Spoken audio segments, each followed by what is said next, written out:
Time, Detroit Lions quarterback Jared, as always, thank you very much for being with us. And, Sunday's game, I guess we'll get it out of the way with the Hutch stuff.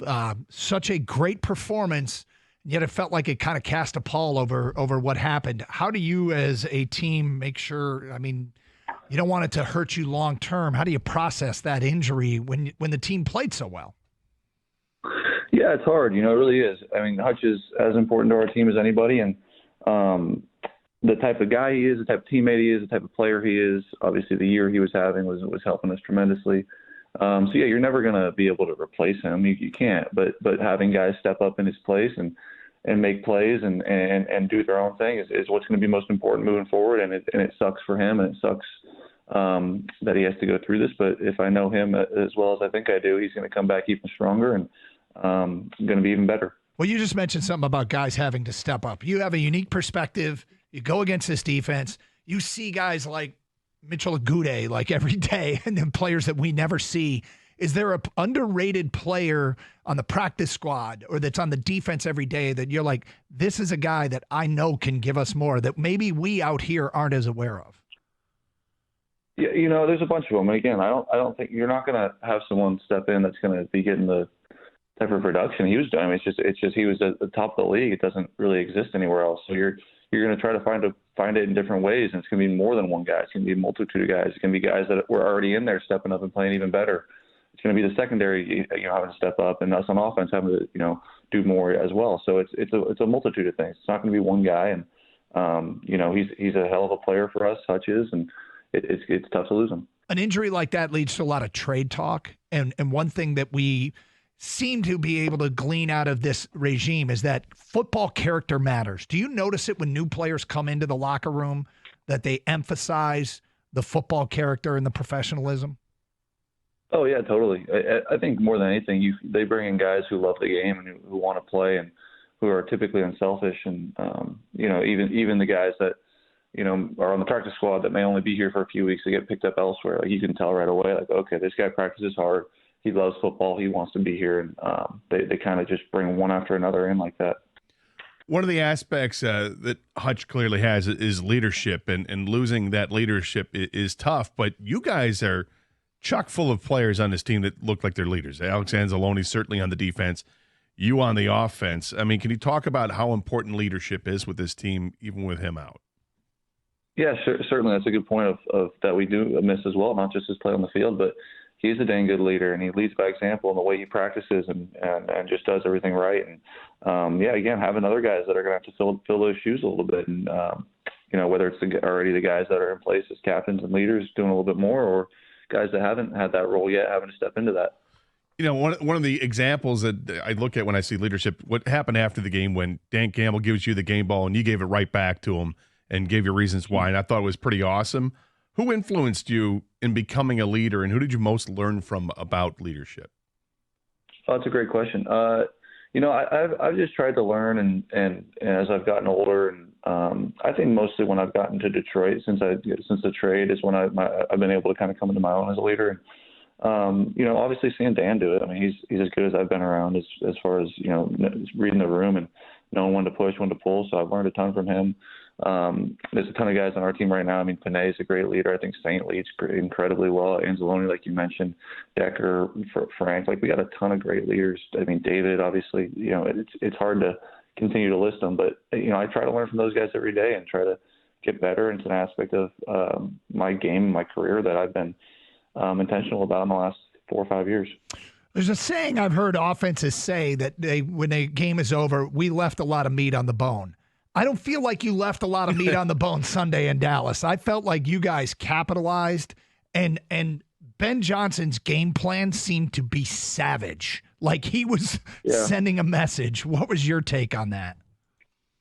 Yeah, I don't know if we did leave any meat on the bone, like you said. And we were just going out there trying to play well. I don't think we were trying to be savage or anything like that. We were just trying to, play well and execute our plays, and we kind of hit on a lot of them. And when that happens, you score a lot of points. And I thought at the end there, we weren't trying to pour it on or anything. We were just running the plays that were presented by their defense, and it was a good day for us for sure.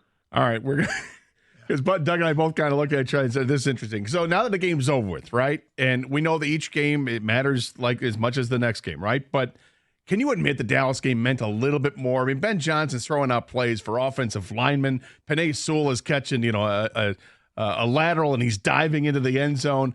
There were specific plays set up for offensive linemen to score.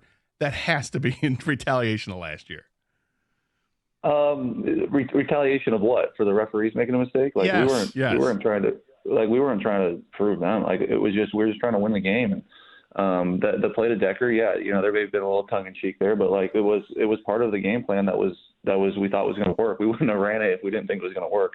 And the same thing with the play to Penei. Like we've been practicing that play for a few years now, and this week the defense they were running presented it. It wasn't like we were trying to force feed it to them. It just the way the game was going and the way it set up, it worked.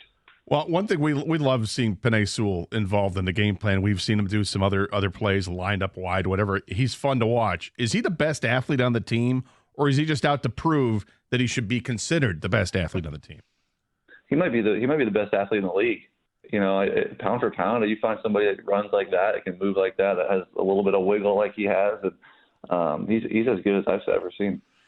Okay, you guys ran a bunch of interesting plays. The reverse flea flicker to Laporta, the pass to Decker, the pass to Sewell. You had Skipper split out wide on a play.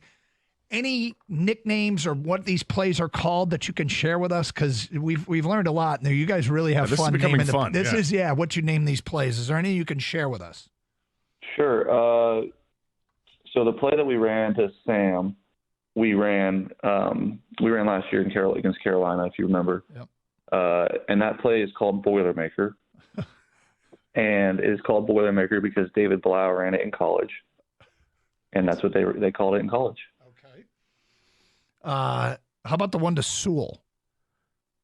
Nothing special there. That was just there was no special name for that. All right. Now, when Skipper was split out wide, would you have actually thrown it to him?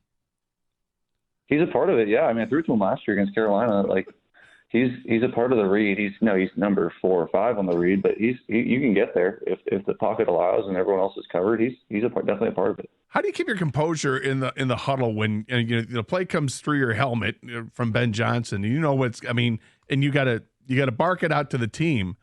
How do you keep your composure and not laugh or smile when you're about to run one of these plays? It's a good question. The one that Penei, you start getting excited, and I kind of like wink at him like, here it comes.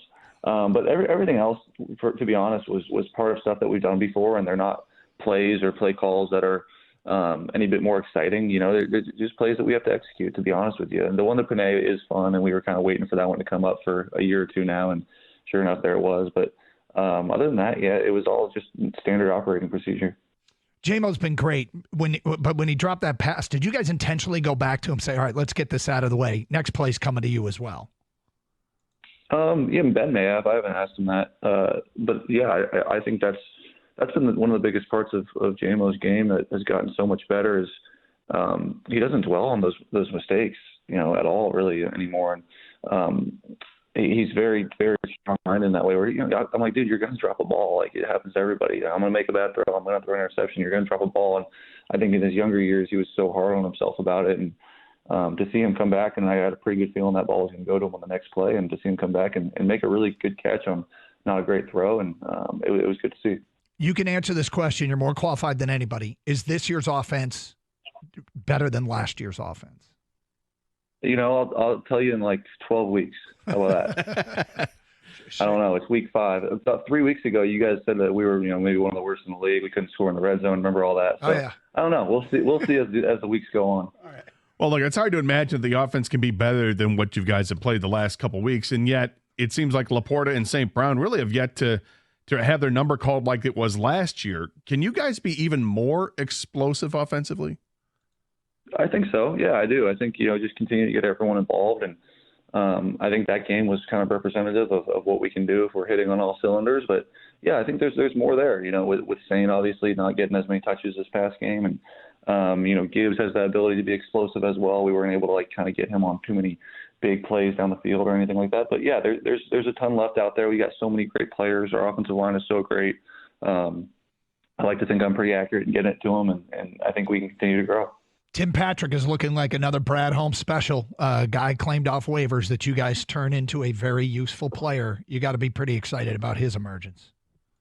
Yeah, absolutely. And he's been a great player. We didn't turn him into anything. He just hasn't been able to play for the last couple of years. So he's been a great player. When he was available, I was pounding on on the table to try to get him, and I'm happy we did. And Brad made a great call with him, and he fits us. He really does. He blocks hard. He does everything right. He's a hell of a player.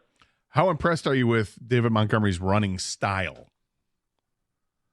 Yeah, he's damn good, huh? He's fun to watch, and seems like the run's never over with him. And he's won that angry run thing now twice. He's gotten the double scepter, it's called. I don't know how many guys have gotten that, and we'll see if he can get a triple scepter coming up here. Final thing, Minnesota, one of the big surprises in the NFL. What have you seen from them? Yeah, I'm not surprised at all. They were a good team last year. They were banged up quite a bit and lost their quarterback for half the year. But other than that, they were a dang good team, and they're dang good again. And they're good on defense. They're well coached. Flores is a great coach. A lot of respect for him. Obviously, Kevin O'Connell I was with. Ton of respect for him, what they're doing offensively. They're as good as any other team in the league right now. And going to their place, these are the games you dream about, and it'll be a fun one. Hey, you're not 29 anymore. Did you do anything special last night? Oh yeah, just went to dinner. Just had a nice little night with my wife, and it was good. Well, happy birthday! Thank you guys. Thank you. I appreciate that.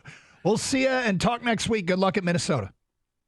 All right, guys. Appreciate it. There he is, Lions quarterback Jared Goff here on 97.1 The Ticket.